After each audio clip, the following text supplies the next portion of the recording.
सबसे पहले तो मुंबई में आने के बाद सर्वप्रथम जितने भी हमारे मीडिया सहकर्मी हैं सभी दोस्त हैं, और मुझे लगता है कि इन सभी के आशीर्वाद से ही मुंबई में पिछला 2013 में मैं पहली बार आया था। उसके बाद 2022 चल रहा था। इतने दिनों के सफ़र में हमेशा मीडिया का बहुत सपोर्ट मिला, खास करके हमारे इंडस्ट्री में, जिस इंडस्ट्री में हम वर्क करते हैं। और थोड़ा सा एल्बम और सिनेमा का जो गतिविधि हुआ बीच में, उसके कारण कुछ लाइफ में चेंजिंग भी हुई, शादी विवाह हुआ, तो उस मैटर के थ्रू अब थोड़ा उधर भी रहना पड़ता है, इधर भी रहना पड़ता है। लेकिन मुंबई एक कहा जाता है कि मुंबई है और हम लोग के फील्ड के लिए सबसे बड़ी जगह है, और एक सीधा लाइन है कि मुंबई मेरी जान हम लोग बोलते हैं। तो कोशिश रहता है कि मुंबई जब हम चले तो कुछ नया सोच के चले, नया करने के लिए चले, तो इसलिए फिर इस बार मुंबई में आए हैं कुछ प्लानिंग के साथ ही। चलिए ठीक है। ये सवाल है कि आजकल वैसे तो बहुत सारे लोग इंटरव्यूज देते रहते हैं, लेकिन आपके इंटरव्यूज बड़े लेवल पर वायरल हो जाते हैं। हाल ही में एक वायरल हो गया था, तो वाकई में आरोप भी ये लगा कि भाई एक बनावटी है, या फिर आप रियल बताएं कि सच में आप गुस्सा हो गए थे? क्योंकि राकेश मिश्रा जी को गुस्सा होते जल्दी देखा नहीं जाता। नहीं, बात ये था ना कि मेरे बारे में जितना सब लोग जानते हैं, और वो बनावटी जानते हैं वो मुझे नहीं पता है, जो रियल जानता है मुझे, मैं बहुत क्लियर कट रहता हूँ लाइफ में, चाहे वो पर्सनल लाइफ हो चाहे प्रोफेशनल लाइफ हो। और मैं सही को सही और गलत को गलत बोल देने में मुझे थोड़ा भी टाइम नहीं लगता है। तो वो ऐसा कुछ था नहीं, वो बस ये था कि शायद हम उसी टाइम जस्ट ऑफिस पहुंचे ही थे और कुछ वर्किंग में थे। तो मैंने और दूसरा चीज़ क्या है ना कि एक तरीका होता है हर चीज़ों का। तो मुझे अंदाज़ा नहीं था, क्योंकि उनका जो तरीका है जैसे भी है, तो मेरा जो एक्टिविटी था वो पर्सनली नहीं था, ना प्रोफेशनली था। वो एक मूड था, उस टाइम हम जस्ट कहीं की यात्रा के लिए शायद निकल रहे थे या कुछ रेडी थे, और उस टाइम एक माहौल चल रहा था। शायद कुछ उस टाइम किसी एक राइटर की तबीयत बहुत खराब थी, वो भर्ती थे, और इसी टाइप का मुद्दा चल रहा था। और इस मुद्दे से ना साइड से हम लोग सुनते सुनते एकदम कचकचा गया था मिजाज। तो और हमको अचानक से जब सिस्टम हुआ, तो ठीक है, जो सामने से हुआ वो एक्टिविटी, बट एक नेचुरल था, उस पर कोई भी ऐसी चीज़ नहीं थी, ना ही कोई मतलब था। और बाद में भी उनसे मैंने मिला, तो मेरा यही था कि कोई किसी भी चीज़ को कहने और सुनने का एक तरीका होता है, और उसको शायद रखना चाहिए। बस इतना ही बात था, और कुछ था नहीं। बट ठीक है, जो जैसे हुआ। क्या क्या वजह है कि आप फिल्मों से दूर हैं? फिल्मों से वजह का जो वजह है दूरी का, वो मेरा पर्सनल है। मैंने डिसाइड किया, और मैंने डिसाइड किया तो मेरा डिसीजन अभी तक तो मुझे सही ही लग रहा है। क्योंकि अगर आप किसी भी इंडस्ट्री में काम करते हो, तो आपको अनुमान लगाने का तो होना चाहिए अंदाज़ा, कि हम अभी कहाँ चल रहे हैं, किस तरह से हैं। मैंने जब लगातार 2013 से लेकर 2019-20 तक मैंने सिनेमा किया, उसमें जैसे मेरी एंट्री जिस फिल्म से थी, वाकई वो फिल्म थी प्रेम दीवानी।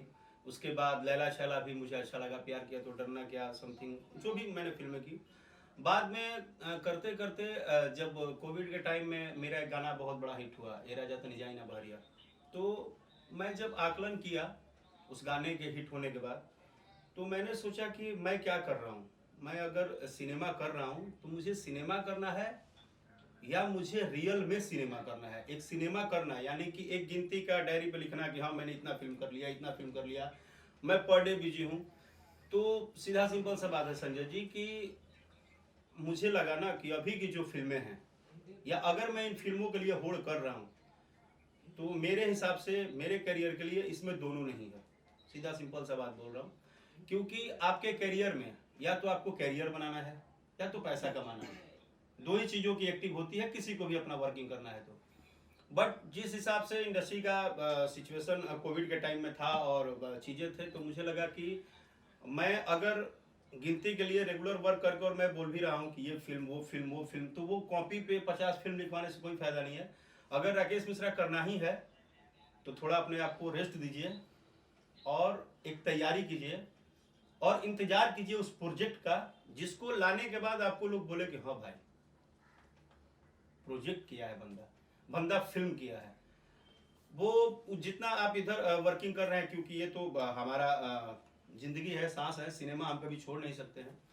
लेकिन सिनेमा का मतलब है कि सिनेमा होना चाहिए, सिनेमा का मतलब कुछ भी नहीं है। और ये 5-6 साल मैंने किया तो मुझे एक्सपीरियंस हुआ कि ये जो मैं कर रहा हूँ तो मुझे शायद थोड़ा सा ब्रेक देना चाहिए, और मैंने ब्रेक दिया। और ब्रेक देने के बाद मुझे इतना बेनिफिट हुआ कि मैं एक जगह पहले फोकस किया एल्बम को, और एल्बम को पूर्णतः फोकस किया।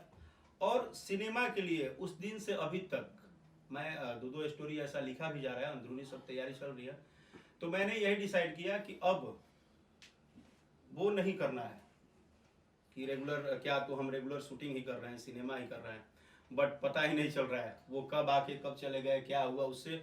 मतलब सीधा सिंपल सा बात है मतलब कि अच्छे अगर स्क्रिप्ट मिलेगी तो राकेश मिश्रा फिल्म में करेंगे। हाँ करेंगे, मतलब कैरियर, या तो कैरियर, और सबसे पहले इम्पोर्टेंट है कैरियर ही, कि हम जिस चीज को करते हैं। ऐसा तो नहीं है कि राकेश मिश्रा किसी से भोजपुरी इंडस्ट्री में डरते हैं कि फिल्म नहीं कर रहे हैं। अब ये देखिए, ये जो बात है डरने का, तो मैं मतलब ये जो डर शब्द है ना, वो मैं शायद जब 11-12 साल की उम्र में आया था संगीत में, तब से लेके आज तक डर ही शब्द तो हमारे अंदर नहीं है। क्योंकि हम बेबाक बोलना पसंद करते हैं, क्लियर बोलना पसंद करते हैं, और हमें जो करना होता है, ये भी बात है कि मेरे अंदर वो भी कॉन्फिडेंस है कि मैं डिसाइडिंग हूँ, और मैं डिसाइड करता हूँ तो डिसाइड पे रहता हूँ। मुझे वेट करना मजा आता है।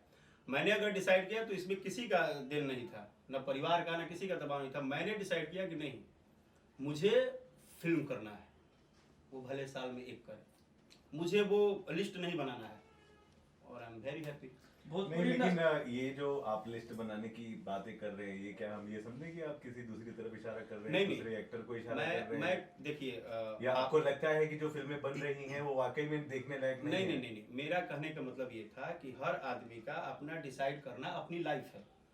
इसका मतलब मेरे बात को अगर आप मीडिया के थ्रू लाएंगे और आप बोलेंगे कि हम किसी पे टारगेट करने वाले पहले तो कोई होते ही नहीं है, क्योंकि हर व्यक्ति को भगवान ने गुण दिया है उसके अंदर। अगर वो अपने हिसाब से काम करता है तो हर व्यक्ति को जो अच्छा लगता है वो करता है, उसके डिसाइड करने वाले हम नहीं हैं, बट हम अपने डिसाइड करने वाले हैं। अगर क्या किसी हिंदी सिनेमा में कोई एक्टर रेस्ट ले लिया 2 साल, तो क्या इसका मतलब है कि वो दूसरे पे क्रिटिसाइज करेगा? नथिंग। ये हमारी तैयारी है।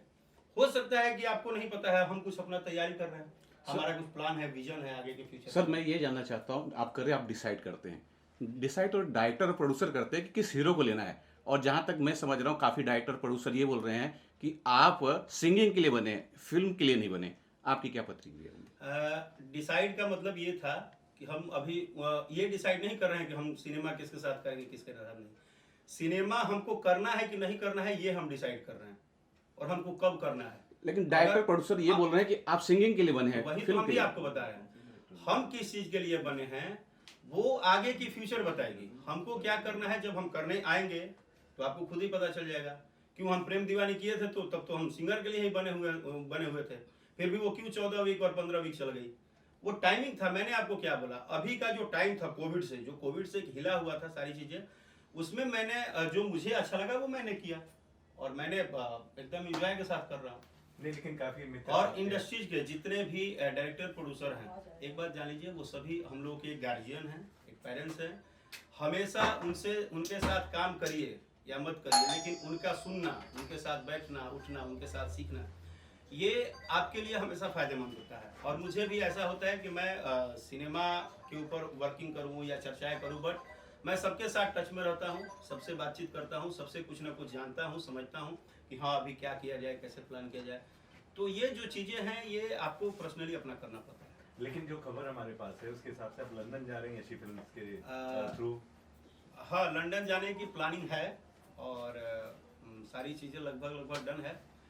तो जब प्रोसेस फाइनल हो जाएगा तो देखते हैं, फिर तो चलिए। यहाँ यशी फिल्म 13 पिक्चरें बना रही है और कम से कम 40 गाने बन रहे हैं, तो आपको गाने के लिए ले जाया जा रहा है या फिल्म के लिए?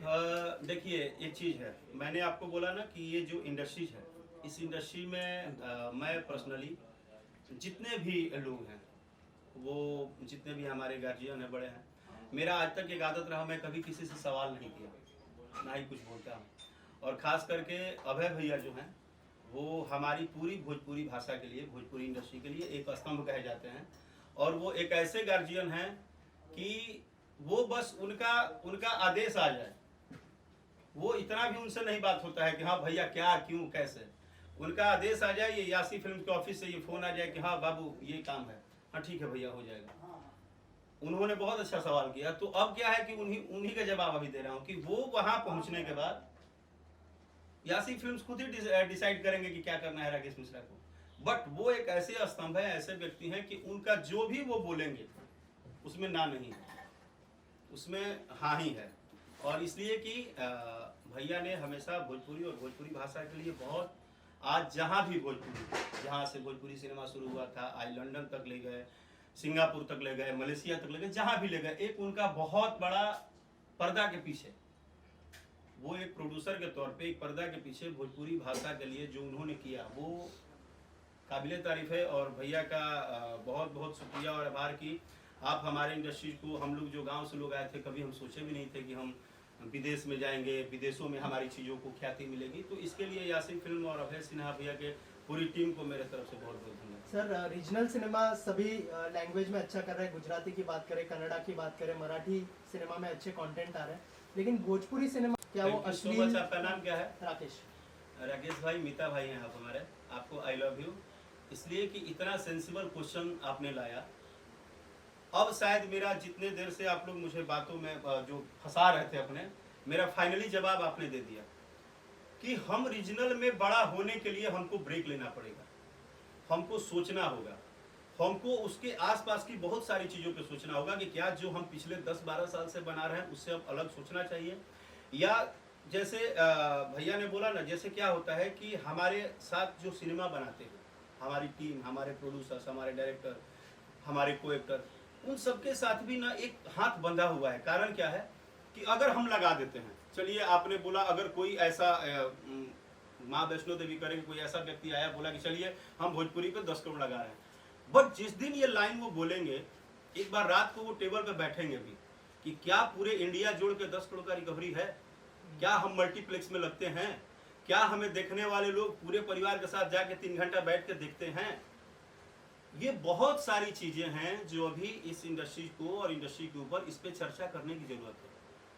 ठीक है, आप जितने रीजनल भाषा की बात कर रहे हैं, आज से 15 साल, धर्म जी मोबाइल से निकल जाइए, आज से 15 साल 20 साल पहले जब जाएंगे आप, तो चाहे वो मैं बहुत नॉलेजकार नहीं हूँ और मुझे बहुत जानकारी नहीं है, और मैं एक गायक था, एक अभिनेता के तौर पे आया मुंबई में, लेकिन धीरे धीरे जब यूट्यूब पे और हर सोशल वर्किंग पे मैं पढ़ना शुरू किया, तो आज से 15-20 साल, क्योंकि हम लोग जब खोजते हैं ना कि भाई हम जहाँ हैं वहाँ और भी इंडस्ट्री होगी कभी, तो पता चला कि 20-25 साल पहले कभी कहीं ना कहीं साउथ इंडस्ट्री भी ऐसी ही थी, नॉर्मली बंगला इंडस्ट्री भी ऐसी ही थी, लेकिन उन लोगों ने विचार किया, उन लोगों ने अपने मल्टीप्लेक्स को बढ़ाया, अपने गवर्नमेंट से बात किया, अपने लोगों से बात किया कि हम कैसे बढ़ा हों, और उसके लिए उन्होंने एक तैयारी किया, एक हुजूम किया, एक टीम वर्क के साथ जाके बैठे बातचीत किया। आई होप, मुझे लग रहा है कि हमको नहीं पता है, लेकिन हमारे इंडस्ट्री में भी जितने हमारे बड़े गार्जियंस हैं, जितने बड़े प्रोड्यूसर्स हैं, जितनी बड़ी कंपनियां हैं, वो भी अंदर अंदर कहीं ना कहीं इसके तरीके में, क्योंकि कोई भी व्यक्ति अपने सक्सेस के लिए दिन रात कुछ ना कुछ प्रयास जरूर करता है। हमारी इंडस्ट्री भी हो सकता है कि अंदर अंदर प्रयास कर रही होगी कि मल्टीप्लेक्स में क्या ऐसा किया जाए कि पूरे इंडिया के मल्टीप्लेक्स में या बिहार यूपी के मल्टीप्लेक्स में भोजपुरी का लगना एकदम अनिवार्य हो जाए। तो शायद जिस दिन हमारा तरीका बदल जाएगा, हमें जगह मिलेगा। हमारे सिनेमा बहुत अच्छे बन रहे हैं, एक बात ये आप मानिए कि अभी फिलहाल जो भोजपुरी फिल्में बन रही है वो पहले के अपेक्षाकृत बहुत अच्छी बन रही है, पारिवारिक भी बन रही है, सिस्टमेटिक भी बन रही है, और कंटेंट भी हो रहा है। हाँ, अब जो आप बात कर रहे हैं ना कि थोड़ा सा ऊपर उठ के, तो उसके लिए बजट लगता है, और बजट तभी कोई आप पे लगाएगा जब आप रिकवरी करेंगे। और रिकवरी के अगर तौर पे देखा जाए तो ये फैक्ट है कि जब तक मल्टीप्लेक्स और आपको अच्छे थिएटर का सेंटर नहीं मिलेगा तब तक मुश्किल है। सर आपको लगता है कि जो सुपरस्टार्स है जैसे केसारी लाल जी और पवन जी, निरहुआ जी, उनको एक स्टेप आगे लेना चाहिए जिससे कि लोगों के जो दिमाग में जो चीज़ें हैं, जैसे अश्लीलता की बात करें, तो वो चीज़ें बदलेगी अगर सुपरस्टार लोग ये इनिशिएटिव लेते हैं तो? देखिए, सबसे पहली बात है कि हमारे जितने भी बड़े भाई हैं, चाहे वो दिनेश लाल यादव जी हों, रवि किशन जी हों, पवन भैया हों, खेसारी जी हों, चिंटू भाई हों, रितेश भाई हो, समथिंग हम सबको बोल रहे हैं। हम तो फिलहाल अभी कुछ दिनों से वो हैं, तो हम ज़्यादा कुछ अपनी बात नहीं रख सकते हैं, बट ये जितने भी लोग हैं, आप मानिए या मत मानिए, ये सारे लोग अंडर टेबल लेवल पे प्लानिंग तो कर ही रहे हैं, क्योंकि जिस तरह आपको चाहत है ना कि हमारी इंडस्ट्री बड़ी दिखे, उसी तरह उनको भी दिन रात ये चाहत है, अंदर एक मन में उनके भी कहीं ना कहीं वो दिन रात सोच रहे हैं कि हम इसका कोई रास्ता निकालें, और इसके लिए शायद ये लोग निकाल भी रहे हैं। अंदरूनी इन लोगों की कुछ तो चल रही है, क्योंकि जो बड़े स्टार्स होते हैं ना, स्टार्स ऐसे ही नहीं होते हैं। आज आप बात कीजिए, जितने भी आपने बोला कि हमारे बड़े स्टार्स हैं, वो बहुत मेहनत करते हैं, चाहे पवन भैया हो, खेसारी जी हो, समथिंग जितने भी लोग हैं, जितने भी हमारे भाई हैं या प्रोड्यूसर हैं, डायरेक्टर हैं, मेहनत सारे लोग कर रहे हैं। हर आदमी से आप मिलिएगा ना तो जिसे पूछिएगा कैसा सिनेमा बना है, तो बोलते हैं कि अरे गर्दा बना है, सिनेमा बना है। तो कहने का मतलब है कि उनका ऊर्जा है, वो तैयारी में भी लगे हैं। कभी कभी ऐसा हल्ला हो भी रहा है, जैसे देखिए एक फिल्म का ट्रेलर देखा था मैं, गबरू ना, महेश पांडे जी बनाए हैं। वाकई मुझे ट्रेलर बहुत अच्छा लगा। एक माई करके कोई फिल्म अभी बन के आया है, हाँ, दिनेश भैया का, बहुत अच्छा फिल्म लगा। तो यानी कि हम प्रयासरत हैं, हम 1 CR 1.5 CR 2 CR में घुस भी रहे हैं। बस वही प्रॉब्लम हो जा रही है कि हमको दिखाने का जो सिस्टम है ना, वो शायद अभी जो पहले जिस तरह से, पहले तो चलिए क्लियर था कि सिंगल थिएटर था तो एक धूम में चलते थे, बट अब कहीं ना कहीं भोजपुरी को मल्टीप्लेक्स की जरूरत है as a recovery, as a cinema हम अच्छा। सर ट्रेलर की बात की आपने, अभी 2 ट्रेलर आए, एक बोल राधा बोल और हमारा स्वाभिमान। सर आपने देखे हैं दोनों? मैंने दोनों ट्रेलर देखे। सर आपको कौन सी ट्रेलर अच्छे लगे? मुझे दोनों ट्रेलर अच्छे लगे। इसमें और जोड़ते हैं कि दरअसल एक नहीं 4 ट्रेलर आए हैं। हाँ राइट। तीसरा ट्रेलर जो है वो निरहुआ जी की फिल्म आर्मी का है, और चौथा जो ट्रेलर है वो रितेश जी की फिल्म प्रजातंत्र का है। खास बात ये है कि चारों ही फिल्में एक ही दिन 28 तारीख को रिलीज हो रही है। तो सवाल 2 है कि चारों में से बेस्ट ट्रेलर कौन सा था आपका, और दूसरा चारों ही अपने आप में कहीं ना कहीं पहुंच चुके हैं। एक साथ बॉक्स ऑफिस पर आना कहीं ना कहीं प्रोड्यूसर्स को नुकसान तो नहीं है जिन्होंने 1 CR 2 CR तक लगाया? देखिए, अगर मुझसे आप पूछते हैं कि सिनेमा कैसा था ट्रेलर, तो मैं आपको सच सच बता दूं, राकेश मिश्रा का जो काम है वो एज ए सिंगर भी और एज ए एक्टर भी, मैं इस इंडिया में रिलीज होने वाले किसी भी भाषा और किसी भी सॉन्ग को, ऐसा नहीं है कि सुबह का 5 घंटा सिर्फ मुझे मेरा यूट्यूब इस सर्चिंग में जाता है कि आज कितनी चीज़ें आई और मुझे देखना है, इसलिए कि मैं वहाँ पे सीधा बोल रहा हूँ, मैं वहाँ पे एज ए दर्शक कभी नहीं देखता। मैं as a actor, as a technically और as a singer, as a actor के तौर पे मैं उसकी कंटेंट को देखता हूँ।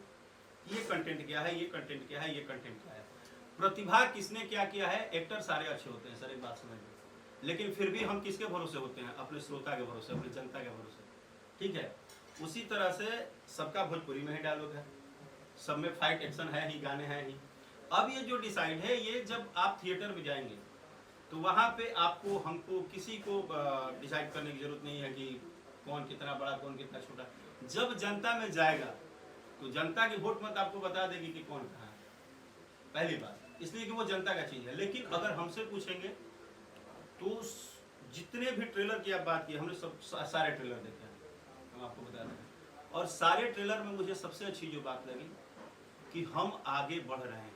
बस मुझे इसी बात का खुशी है कि हमारा जो प्रयास है, सिनेमा जो अभी दिख रहा है, जो ट्रेलर दिख रहा है, जो बनाने का स्टाइल दिख रहा है, जो कंटेंट दिख रहा है, वो कहीं ना कहीं हम आगे बढ़ रहे हैं। बस यही है। सर अपने ऑडियंस और अपने चाहते दोस्तों को क्या कहना चाहिए? देखिए, हमारे ऑडियंस ना हमेशा ये बात बोलते हैं कि हमको भोजपुरी सिनेमा देखना है, लेकिन उनका एक छोटा सा शिकायत है, जी उनका छोटा शिकायत है, आप लोग रोज मीडिया में दिखाते हैं, सुनाते हैं, किसी दिन ये भी लिखिए ना कि आप लोग अपना मत दीजिए, अपनी बात रखिए, आपको कैसे चाहिए, कैसे देखेंगे आप सिनेमा। सारे दर्शक हम लोग जब स्टेज शो करते हैं तो हम लोग बोलते हैं कि भैया थिएटर में जाके देखा सिनेमा, बोलते हैं भैया 3.5 घंटा बर्दाश्त ना होगा। तो जिस तरह हमें आपको सुविधा चाहिए, हमारे देखने वाले, सुनने वाले दर्शक को भी अब सुविधा चाहिए। वो 3 घंटा चोय वाला पंखा में नहीं बर्दाश्त कर पा रहे।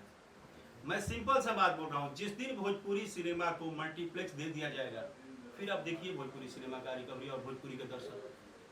सर आपके दर्शक थोड़े कम हैं, 35 करोड़ 40 करोड़ आपको सुनने और देखने वाले लोग हैं। बस आपको एक जगह देना पड़ेगा अच्छा, जहाँ की पूरे परिवार के साथ वो लोग बैठ सके, सिनेमा को एंजॉय कर सके, थोड़ा AC चले, थोड़ा माहौल ठीक हो, तो ये बहुत ज़रूरी है। सर मुझे एक प्रतिक्रिया चाहिए। ऐसा कहा जाता है कि भोजपुरी जो इंडस्ट्री है वो म्यूजिक माफिया उस पर राज करती है, आप क्या कहना चाहेंगे, आपका क्या अनुभव उस पर? सर भोजपुरी जो इंडस्ट्री है ना, इसमें भोजपुरी भाषा राज करता है। मेरे पॉइंट को समझिए, इसमें ये संगीत है, संगीत में माफिया डॉन ये सब नहीं होता है।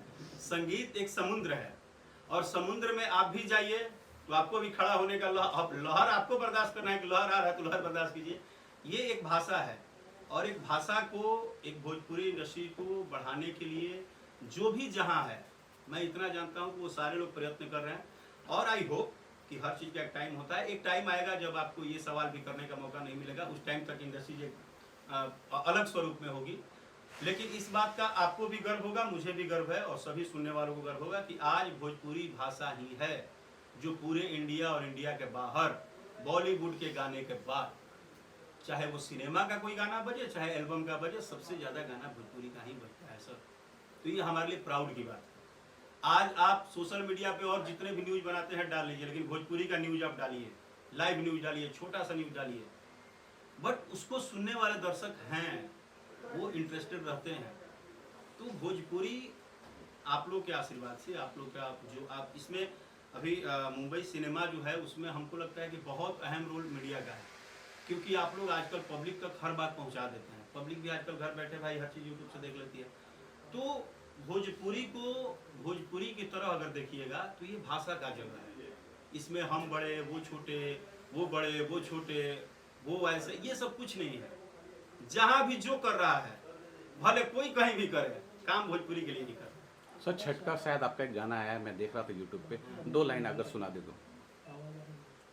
हाँ, मैंने एक छठ का गाना गाया है और अभी तो मैं बहुत थैंक यू सो मच थैंक्सफुली कि सभी दर्शकों को कि जो अभी नवरात्र में मेरा एक गाना बहुत ज़्यादा आप लोग प्यार दिए, बघवा अथवा खींचा था, और ऐसे टाइम में प्यार दिए जिस टाइम में कि लगातार 2-3 सालों से भजन बजता ही नहीं था नवरात्र के टाइम में और सावन में। लेकिन इस बार रिकॉर्ड फेल हो गया है। इस बार हर पंडाल पे केवल भजन ही बजा है, जीजा साली नहीं बजा। तो कहीं ना कहीं दर्शक भी अब हमें वो सहयोग और साथ दे रहे हैं, सब लोग दे रहे हैं।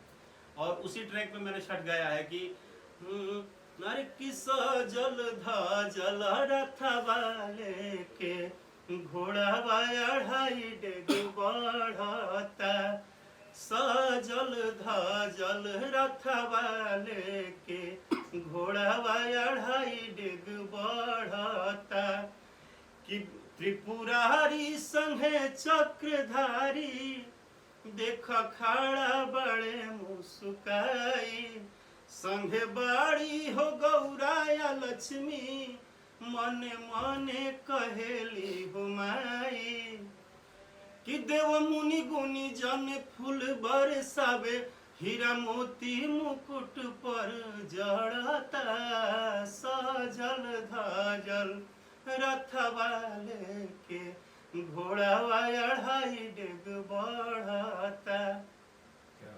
एक गाना और कातो ही बांस है जो पारंपरिक बहुत पुराना चलता है। अच्छा, ये तो आप सदैव सुनते हैं। तो आपकी आवाज से हो जाए कि काचो ही बांस के बहंगिया बहंगी दीही चाहू पर, बहंगी दीही चाहू पर, ते तयान हरा होई बेरे बटोहिया, बहंगी छठी माई के जाए, बहंगी छठी माई के जाए। ये गीत जब भी हम लोग गाते हैं ना तो ऐसा लगता है ना कि शारदा सिन्हा जी आके बैठ गई हम लोग के पास, क्योंकि जो उनके आवाज में, जो उनके वॉइस में छठ गीत, इतिहास कहीं भी होगा, कुछ भी लिखा जाएगा, भोजपुरी गीत संगीत कहीं भी होगा, बट छठ पूजा आता है ना तो शारदा सिन्हा जी का और हम लोग सौभाग्यशाली हैं कि ऐसे कलाकार का हम लोग को सुनने और देखने को मौका मिलता है और अद्भुत है वो। लेकिन जी दिल्ली, मुंबई, कलकत्ता, बैंगलोर, पूरे देश विदेश से लोग जो है इस वक्त नौकरी छोड़ करके छठ मनाने बिहार में आते हैं। हाँ। और काफी इमोशन हो जाते हैं। इस क्या इसमें ऐसा क्या कुछ खास है? दिवाली में भी उतने लोग नहीं पहुंचे जितना छठ। देखिए एक चीज आप मानिए कि हम जितना भी पूजा करते हैं ना, जितना भी पूजा हमारे हिंदुस्तान में होता है। शायद हम बोलेंगे तो इस पर कहीं कोई सवाल ना हो जाए, क्षमा चाहता हूँ बोलने के पहले, बट जो मुझे लगता है जितने भी पूजा होते हैं वो मान के होता है कि ये हैं और सब कुछ है इस सृष्टि में, सब कुछ है। माँ का आशीर्वाद, पिता का प्यार, सब कुछ है। लेकिन अगर एक छठ ही ऐसा व्रत है कि आप साक्षात उनको देख के उनको रख देते हैं, मतलब हम सूर्य भगवान को साक्षात अपने आंखों से देखते हैं और अर्घ देते हैं। दूसरी चीज, इतना कठिन पर्व और शायद दूसरा नहीं हो सकता। इतना कठिन पर्व है, इतना कठिन पर्व है कि अगर आप बिहार से हैं या यूपी से हैं तो आपको पता होगा, इसमें मतलब एक गेहूं पसारा होगा ना, गेहूं, उस गेहूं को पसारने के बाद 6 घंटे 7 घंटे धूप में छाता लेके बोरिया ओढ़ के, और आदमी छत पे अगोरिया करती है, औरतें अगोरिया करता है कि कोई एक कौवा आके जूठा ना कर दे। मतलब इतना डर किसी पर्व में नहीं लगता है जितना छठ के व्रत में डर होता है, क्योंकि ये पर्व पूरे 3 दिन आम के दातुन से मुंह धोना, आपको नीचे चटाई पे सोना, बोरिया पे सोना, मतलब शुद्धता की तो मतलब इतना शुद्ध रखना पड़ता है आपको। चारों घर में जहाँ पूजा हो रहा है सब लीप पोत के गोबर से एकदम आपको, मतलब ये पर्व जो है ना ये अद्भुत है। और इस पर्व को जो एक बार देख लेगा ना, वो यूपी बिहार से नहीं भी होगा तो एक बार यूपी बिहार सिर्फ इसलिए आएगा कि देखते हैं। और इतना अच्छा लगता है जब आप घाट पे जाएंगे, तो घाट पे जब जाइए तो मने लगता है कि साक्षात धरती पे ना कोई एक अद्भुत मेला लगा हुआ है भगवान का। बहुत अद्भुत। दिवाली तो हफ्ते भर के बाद है, कुछ खास दिवाली में? दिवाली और छठ दोनों की हार्दिक शुभकामनाएं पूरे मुंबई के मेरे मीडिया भाई को और सभी दर्शकों को। और साथ साथ में इस बार का दिवाली जो है ना, क्या है कि इस बार का सारा पर्व ना थोड़ा चाँप के हम लोग मना रहे हैं, कहे कि 2 साल से ना घर में बैठल बैठल मन पिता गिर है। अब एक बार दशहरो भैया तो चाँप के भैया एकदम, अब छठो हो तो अतने भीड़ हुई घाट पर। आ दिवाली में बस एक चीज़ बोलेंगे कि बम धमाका पड़ाका जो भी है, आज का थोड़ा क्या है कि दौर अलग है। पहले गाँवों में स्पेस होता था बहुत, बगीचे में बाहर, बट अब शहर उहर में भी छठ होता है, तो थोड़ा सा धमाका जो करना है वो बचा के करना है, ताकि सब लोग सुरक्षित रहें, हम भी सुरक्षित रहें, आप भी सुरक्षित रहें, और कहीं ना कहीं प्रदूषण से अपने को और अपने देश को भी बचाएं। Thank you.